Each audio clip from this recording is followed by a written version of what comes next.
Day 6. We've reached the end of our Japanese adventure. It was time to go back to the airport and fly back home. Too bad because by that time, we were pretty much Japanese already. We knew how to walk on the left side of the street. We knew how to order and pay at restaurants. I got your picture of me and you. You wrote I love you. I wrote me too.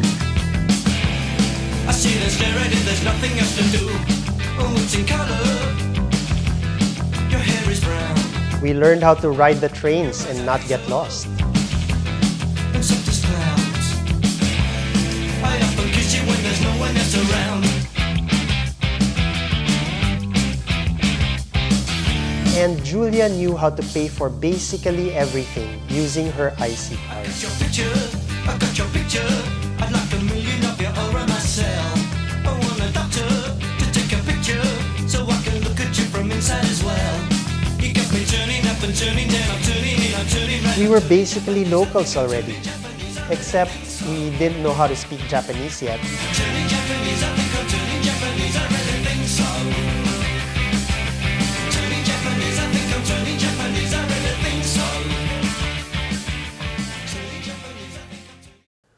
We weren't supposed to go to Japan. It was supposed to be Korea. And then I inquired about the visa application. My visa won't make it to the schedule that you made, the itinerary. So we ended up going to Japan instead. And I think it turned out to be better. We visited 3 cities. Each had its own charm.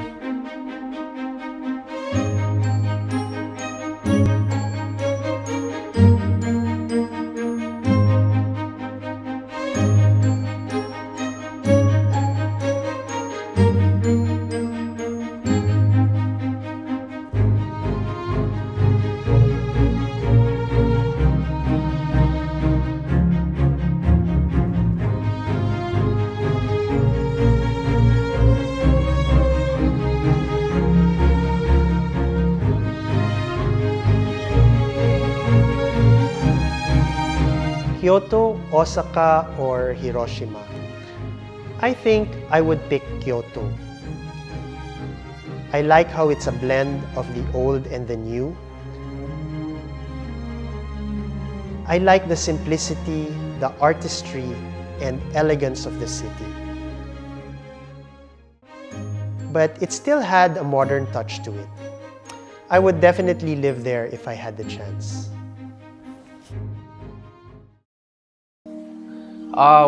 Okay. During our stay in Kyoto, we stayed at a nice Airbnb. So that's where I envisioned myself living in Kyoto. It's a good mixture of the modern and the traditional.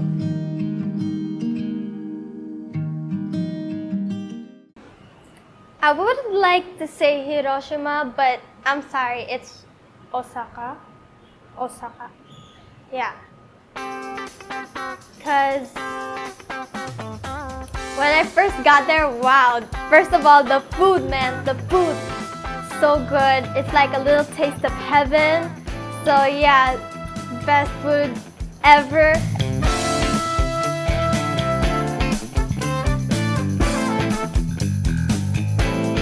And also the people, how they style themselves, the way that they style themselves, I was like, wow, this is like fashion street 101. So everybody had this like cute little blouse or shirt and then these pants that would just look awesome. I don't know how to describe it, but the fashion is so good.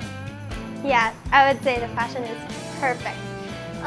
Third, I think I'm just attracted to city lights and all of that. Cause like, Osaka was a very busy city. There's like people everywhere and they're always dressed well and like the food is really good. So I guess I just really like busy, flashy places. So, yeah, Osaka. What I liked about Japan was how safe it was. I felt like I didn't have to worry about safety while walking around at night, and it was important because I was traveling with my 16-year-old daughter. I mean, we weren't even afraid of walking through the small alleys or esquinitas late at night. It was one major stressor that we didn't have to deal with in a foreign country.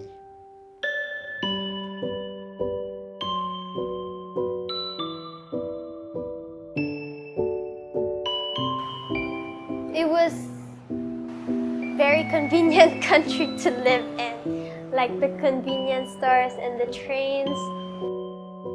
The way everything worked was just so advanced and was so galing. Nagtagalog tuloy. They're very convenient. And the food that they have, it's really real food. Unlike here, it's so much processed food here. They have real food there. Like the onigiri sandwiches. They have like real chicken meat. They have curries, so. And it's all over. 7-Elevens are all over. What I didn't like about Japan is that I would smell a hint of cigarette smoke inside the malls and other indoor facilities. That's because they have these smoking rooms so that the smokers wouldn't have to go outside anymore. But some of that smoke escapes and it imposes itself on us non-smokers, and it's terrible. I hate that. I also didn't like how it was so hard to find a public toilet. Yeah. I wanted to go to the bathroom, but that's actually annoying. Japan is so good at everything except for bathrooms. I've been annoyed at that since day one. Like, there was not a single restroom that I could go to anywhere to wash it off.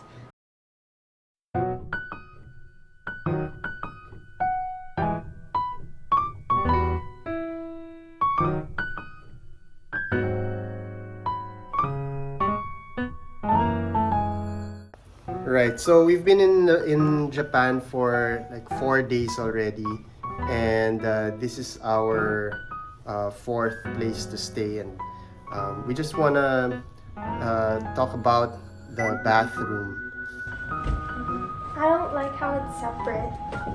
Cause again, it's convenient while one is showering, and also they're both like, this is a clean place, this is a dirty place. But like, So you put it together. Just put it together. Nobody cares. so the toilet is the dirty place and the shower is the clean place. Yeah. But still, why don't you just like put a connecting door or something? Okay. The Japanese did not think of everything. You did. What about you, Paolo? I actually like it separate. You like it separate? Why? No, but the compromise is the connecting door. The connecting door. Maybe that would be better. I'm good at compromises. Also, I don't get this in the shower. This is like the second place we've stayed at where that shower is not. See how this bathtub and the shower is outside. No, usually the shower is gonna be in here so that the shower head is inside the bathtub. But why is it outside? It's at an angle. The water goes at an angle. So it's so weird. This is like the second time already that I've seen that, and it's so hard to shower because it's like at an angle, and it gets wet. The whole bathroom gets wet. So that's weird to me.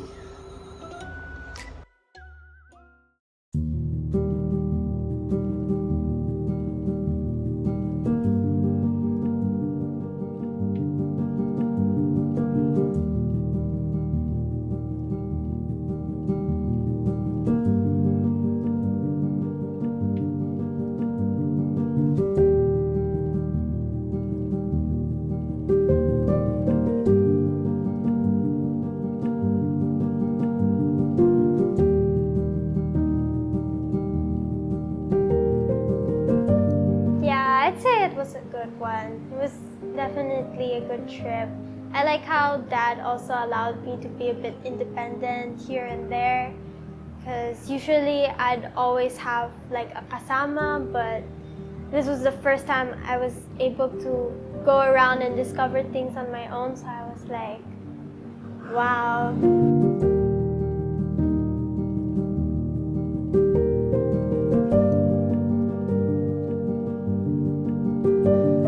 Julia and I, we always have lots of fun when we're together. But this was the first time I experienced her going off on her own. Of course, it was a big adjustment for me, but I knew this day would come. And what better place to let her go off on her own than Japan?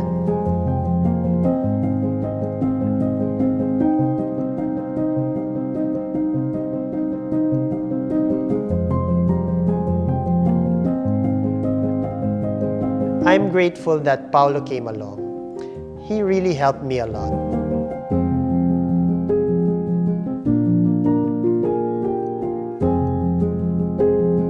I leaned on him to figure out the trains and directions.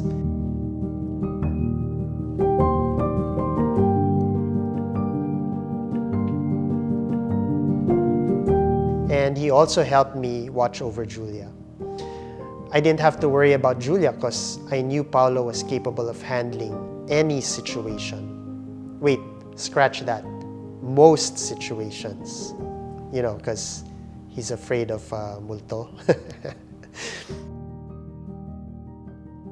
The only thing I forgot was that he eats a lot and I didn't feed him as much as I should have. Sorry about that, bro. But it was great because we got to spend some quality time together for the first time. There was this one night in the Airbnb where we just sat around the couch and we just talked and shared stories with each other. You know, we got to know each other better, and I'm just glad that we got the chance to do that here in this Japan trip. It was just funny hanging out with Tito Paulo. We joke a lot about stuff, and he's a good conversationalist. He's always looking for ramen everywhere. Like, he's like, "Are you hungry?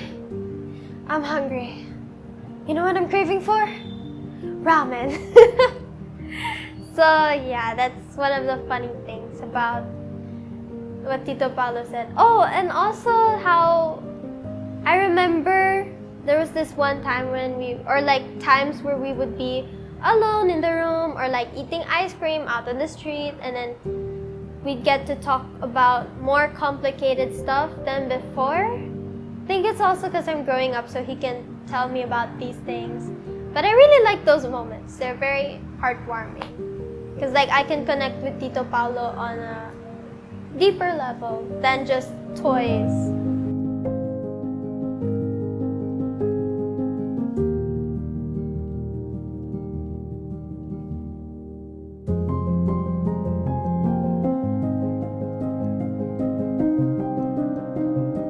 About Dad, whenever he'd make us film something and we have to act in public and stuff like that, especially the egg sandwich, and the way Dad just tries to take everything on the camera, and I would be like, "No! My face!" But like, yeah. This Japan trip was a great success. Lots of happy memories, especially the skits. We had a lot of fun doing those skits. But you know what? I don't know if Julia, Paulo, and I will ever travel again together, like just the three of us. This may have been the only time we got the chance to do it. But the combination of us three was special. We had quite a journey traveling through Japan together. It's one that will stay in our hearts for a long time, you know, for the rest of our lives.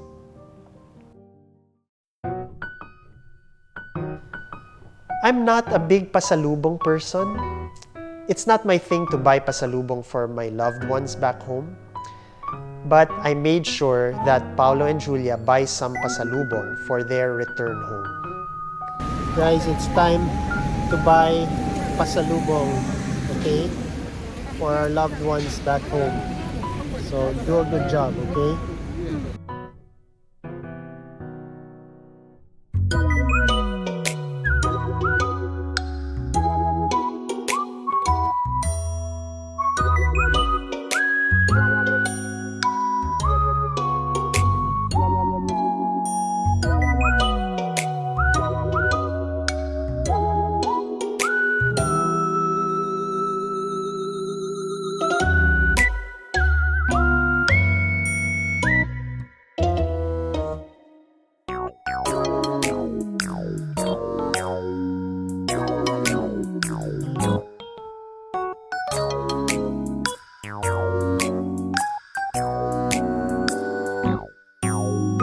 I don't know if it's just me, but I have a hard time deciding what to get for people back home.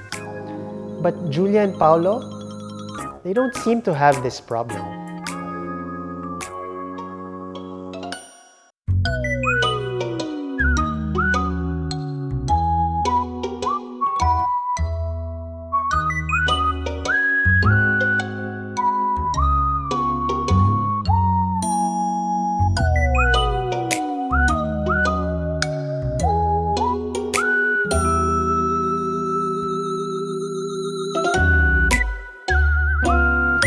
Okay guys, we're about to board our flight back to Manila.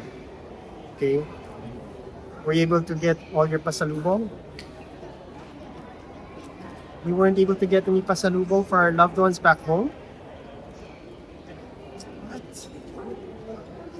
Ay, nako. Well, okay.